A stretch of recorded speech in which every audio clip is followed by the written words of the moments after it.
Goodness gracious sakes alive, welcome back for part 2 of historic Jamestowne, Virginia. We are starting off today with the museum. The official name of the museum that houses the artifacts from the digs around Jamestowne, I'm going to try this, give me just one moment because this is going to be difficult. It is the Nathalie P. and Alan M. Voorhees Archaearium. I think I got that right. I may be wrong.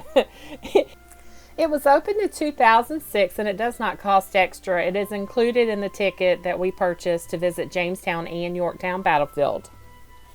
This is the same site that Jamestowne's 17th century State House was located.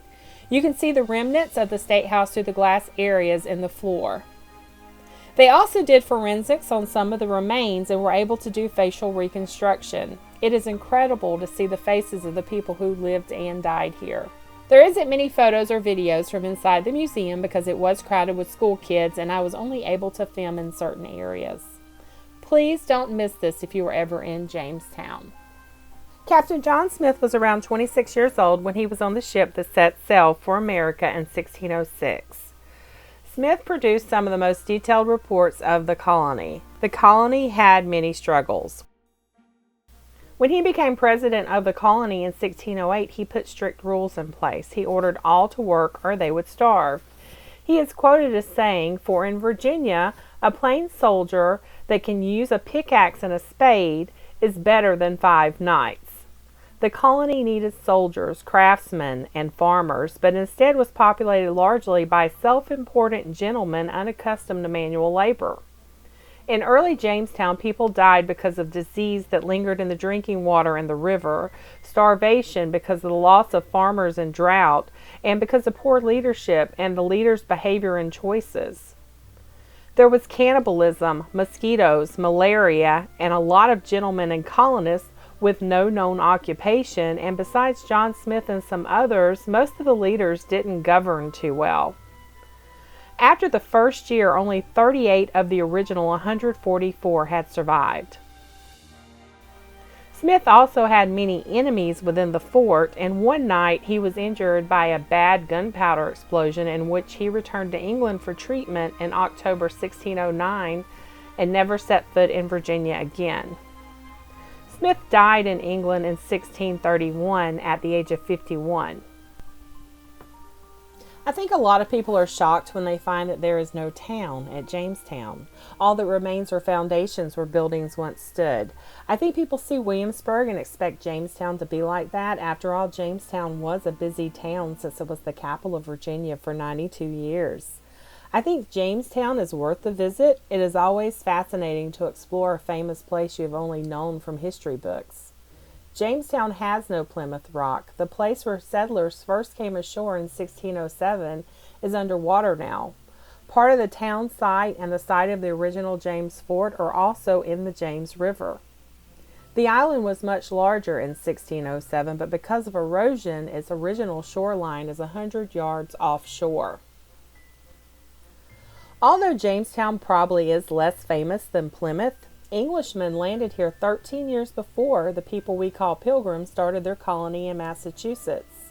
Plymouth may be better remembered because the Pilgrims came to the New World for religious freedom. Jamestown is the first surviving English settlement. If you go back through our videos, you will see one about Roanoke Island. In 1585, an English colony had been established on Roanoke Island, North Carolina, but by 1590, all of those colonists, including men, women, and children, had disappeared. It is called the Lost Colony. Despite all the struggles, Jamestown was the English's first successful colony in America. I'm going to go a little off topic now. As we were walking around looking at the remnants, reading about each site, and imagining what it would look like back then, we came across some teenagers, or maybe they were young adults, taking photos while standing on the brick structures. I have a video of it. I feel that archaeological sites are not playgrounds and they deserve respect. Some of these areas were actual burial grounds, and I feel that they should get the same respect you would give the dead when walking through a cemetery. But I'm guessing these young people weren't taught about that type of respect either. Am I the only person that walks around graves to make sure I'm not standing on top of a body? I know there isn't much left in Jamestown, but the fact that it has been there since the 1600s should make people realize that these remains could be easily damaged, and quite frankly, I'd like to have it around for future generations to enjoy and explore. What was even more disheartening about this whole situation was an older couple ended up walking over towards the young people. I'd say they were around my age or older. I'm not sure if they were the parents, but if they were, they said or did nothing about them standing on these structures. They started taking photos too. I guess if it were the parents, the apples don't fall far from the tree. If you aren't going to respect the site and the hard work all of these archaeologists have put into digging up all this history for us to enjoy, then why come here?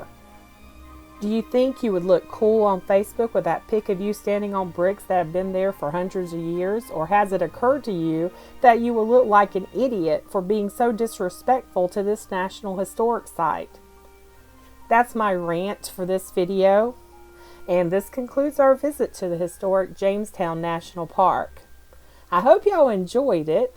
Next, we will be visiting Yorktown Battlefield. Thanks for watching. Don't forget to check out our Facebook, Instagram, and Twitter where we post updates and photos that may not be in these videos. Don't worry, you will never see any photos of us being disrespectful to these historical sites. We were raised better than that. As always, safe travels and God bless.